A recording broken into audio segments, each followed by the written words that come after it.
On this slide, on the right-hand side, we can see a tRNA in its secondary structure, in its stem and loop or hairpin structure.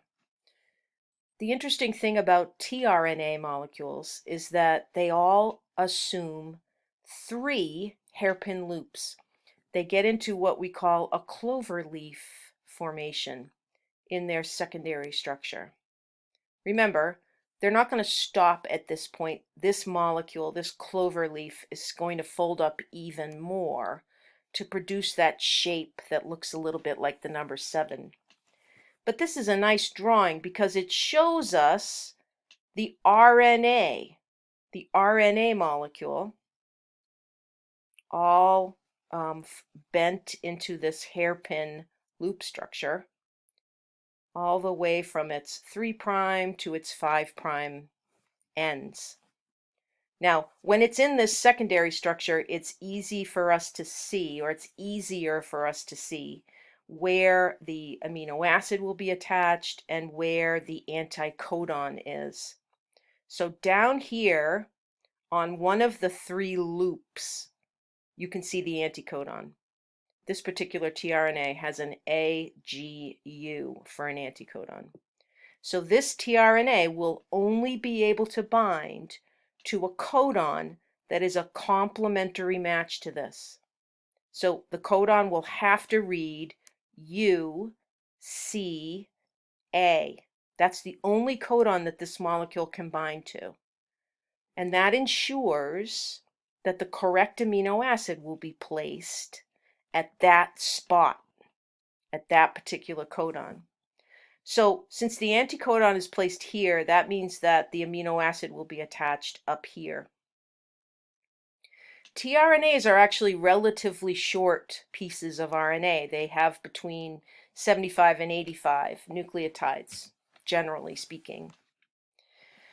Now, this site up here that you can see where it says CCA, this again is the site where the amino acid will be bound, where the amino acid will be attached during that charging process.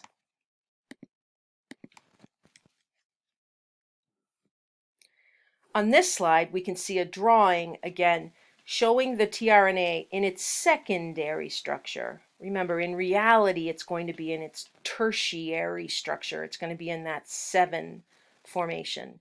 But by drawing it this way, we can better see the relationship between the amino acid and the anticodon. So in the drawing, we can see the mRNA molecule here in yellow. We can't see the ribosome, but the ribosome would be sitting right here. It is showing or exposing one codon at a time, and the codon it's exposing is UCA. That happens to be the codon that codes for serine, the amino acid called serine. So when the ribosome exposes this codon, there's only going to be one tRNA that can come in and bind, and that's the tRNA that has this anticodon and the serine amino acid.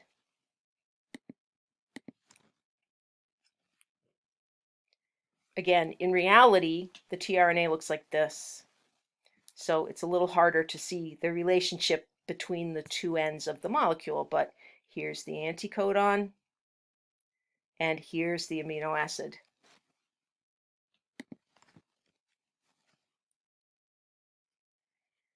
Now, we've said before that there are 20 common amino acids, 20 amino acids that are combined to produce all of the varieties of proteins that we see in living cells. Now, if you look at mRNA, there are 61 possibilities for codons. So there are 61 possible combinations of 3 bases.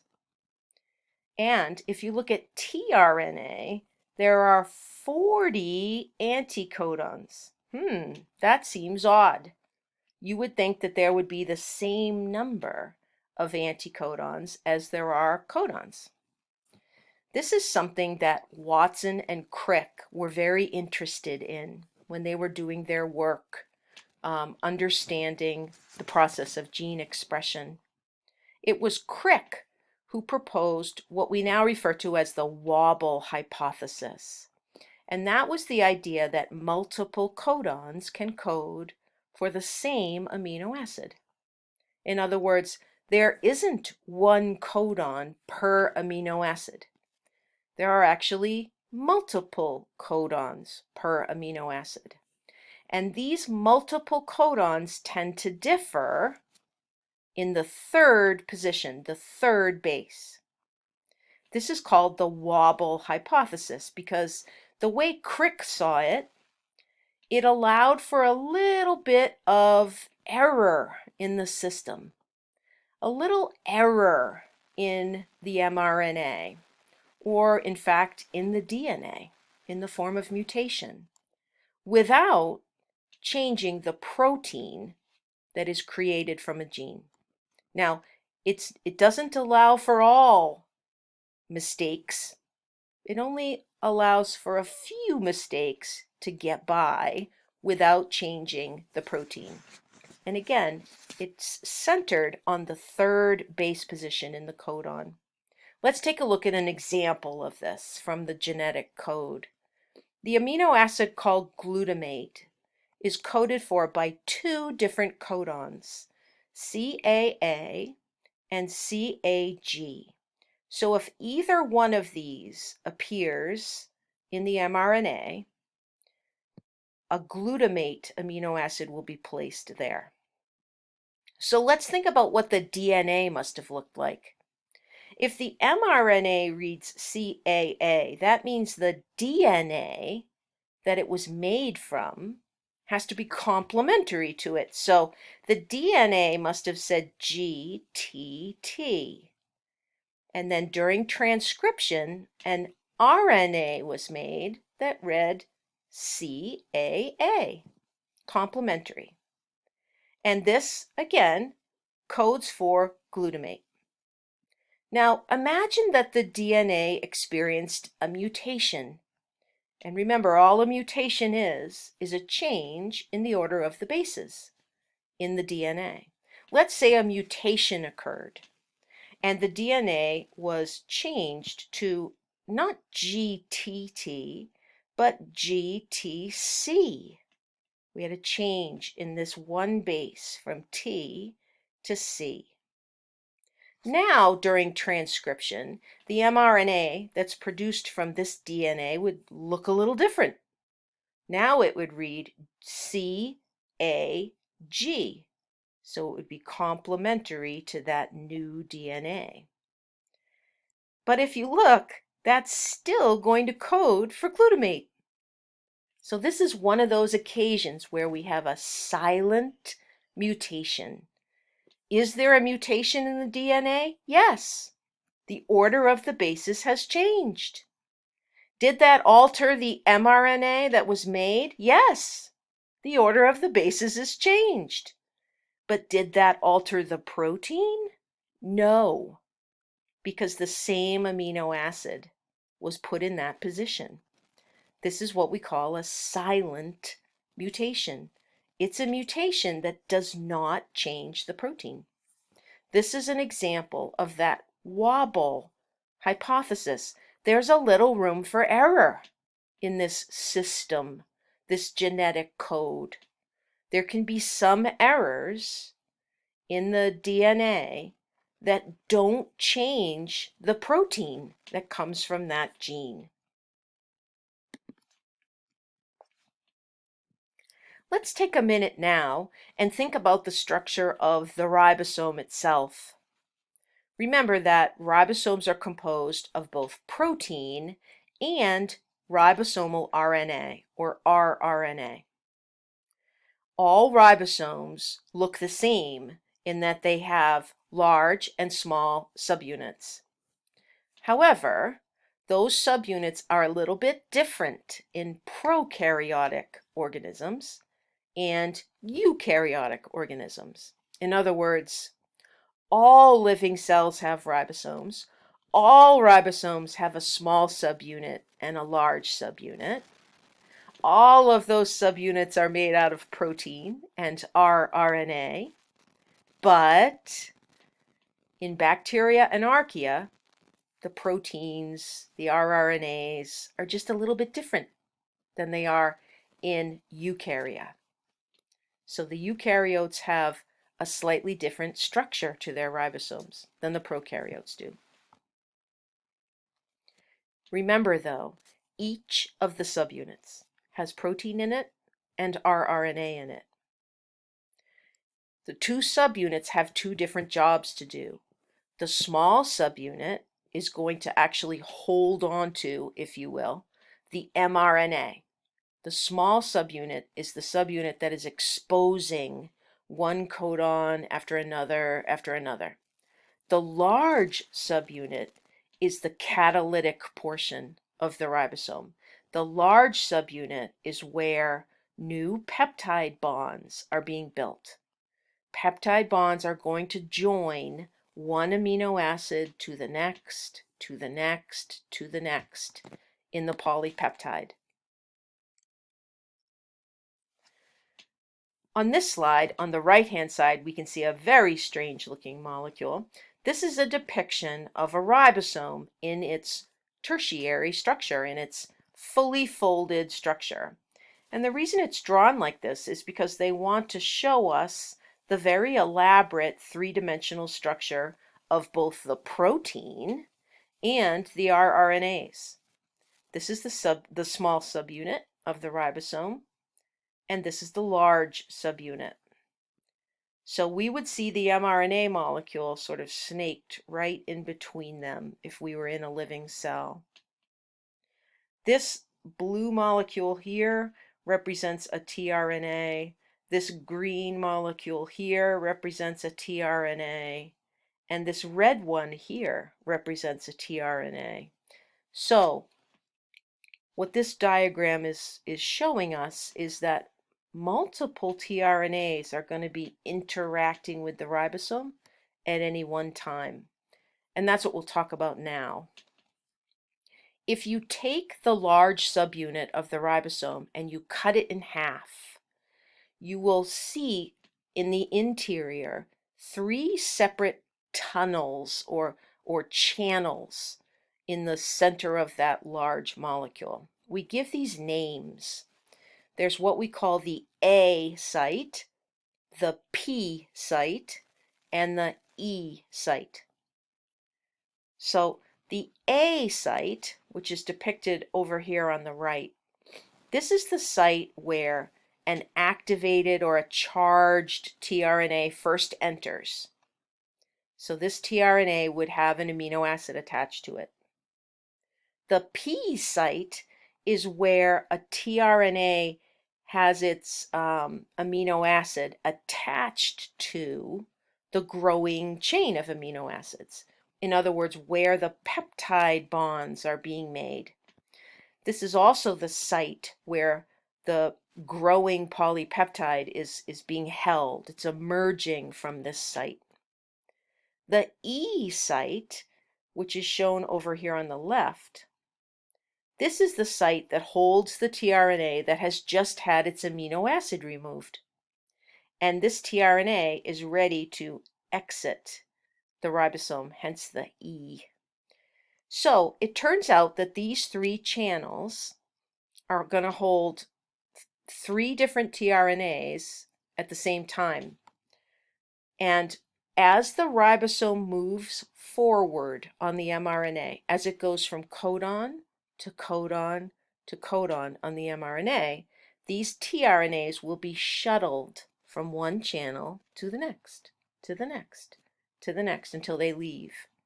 So a tRNA comes into the A site all loaded up with its amino acid.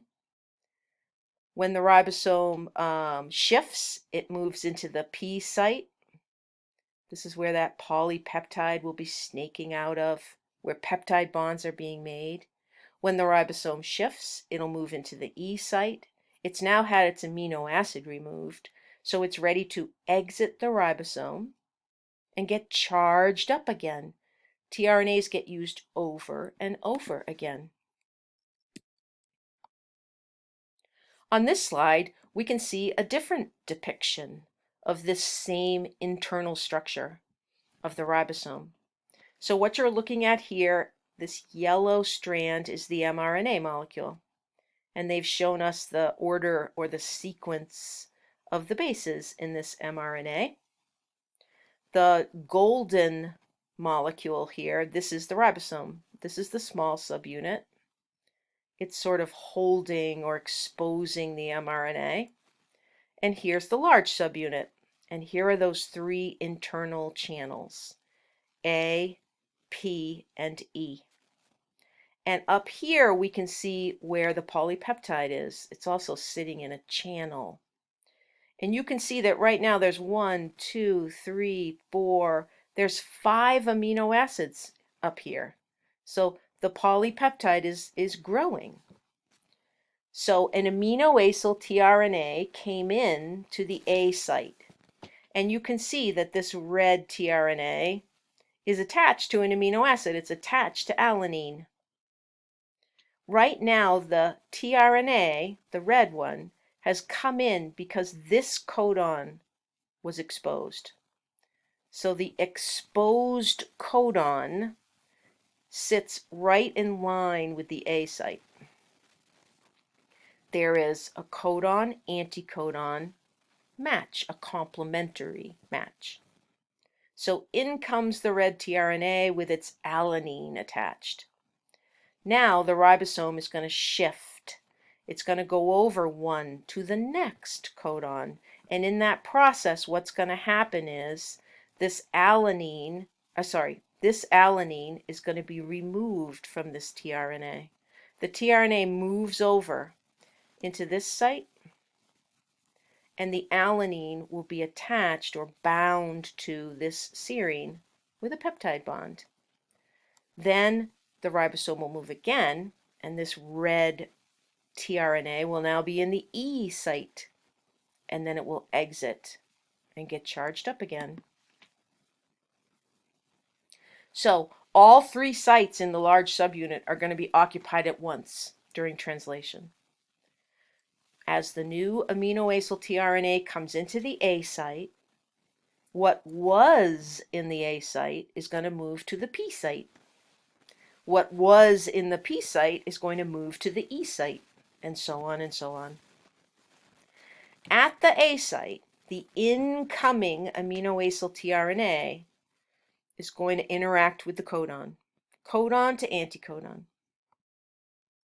At the P site, whatever's in the P site at that moment, the amino acid that's sitting on the tRNA is going to get removed and added to the growing polypeptide chain, specifically to the C terminus, the carboxyl terminus of that molecule. And then the empty tRNA that's in the E site is going to get released. And it will get recharged again. It will have another amino acid attached to it so it can get used again. Now, that shifting motion that the ribosome makes from one codon to the next codon to the next codon, it happens really quickly. It happens about 20 times a second in bacteria. And you can imagine that it's a little bit slower in a eukaryotic cell. And that's because the process is just a little more complex in a eukaryotic cell. So we see about 2 times per second in eukaryotes. So again, here's this diagram, and it's showing us that, in fact, all 3 sites are occupied at the same time during translation. What was over here, this blue tRNA, was over here in the A site at one point. And it had an amino acid attached to it. It happened to have been this histidine amino acid. So when it was here, when it first came in, it matched the codon in a complementary way. It had a histidine attached to it. The ribosome moved over, shifted, and the blue tRNA moved into the P site. The histidine was taken off, and it was attached to this glutamate right here. Now the blue tRNA was empty, and as the ribosome shifted, it moved into the E site, and that's where we see it now.